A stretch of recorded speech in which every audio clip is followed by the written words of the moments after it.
જૂનાગઢના ભવનાથ સ્થિત વાઘેશ્વરી મંદિર પાસે થયેલી હત્યાના કેસમાં પોલીસને મહત્વની સફળતા પ્રાપ્ત થઈ છે। પ્રાથમિક તપાસમાં સામે આવ્યું છે કે મંગળસૂત્રની ચોરીની શંકા અને જૂની અદાવતના કારણે આ હત્યા કરવામાં આવી હતી।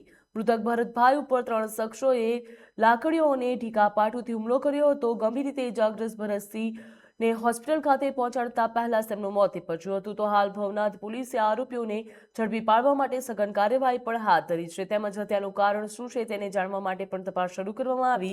હવે પોલીસની તપાસ આરોપીઓની ધરપકડ અને સમગ્ર ઘટનાક્રમના તમામ પાસાઓ સ્પષ્ટ કરવા ઉપર કેન્દ્રિત છે।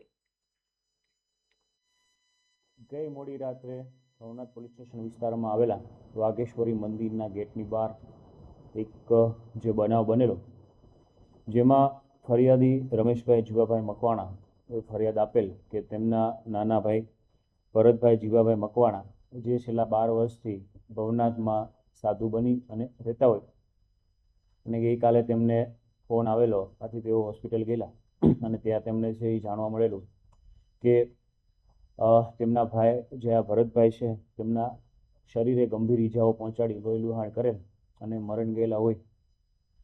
સમગ્ર બનાવની હકીકત મુજબ વાઘેશ્વરી મંદિરમાં નોકરી કરતા જમીનભાઈ વોરા ગઈકાલે રાત્રિના સમયે જ્યારે બહાર નીકળ્યા ત્યારે મંદિરના ગેટની બહાર તેમણે જોયેલું કે 3 લોકો છે, એક વ્યક્તિને છે માર મારી રહેલા છે લાકડી અને દોરી વડે। આથી તેમને માર મારવા માટે ના પાડેલી, રોકેલા, પરંતુ આ રોકાયેલા નહીં। તેથી આ જમીનભાઈ છે 112 અને પેરેલલ 108ને કોલ કરેલો।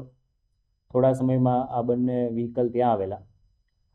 108 મારફતે આ જે ભરતભાઈ મકવાણા છે તેમને સિવિલ હોસ્પિટલ લઈ ગયેલા, પરંતુ તે પહેલાં જ હોસ્પિટલ પહોંચે તે પહેલાં જ આ છે ભરતભાઈ મરણ ગયેલા।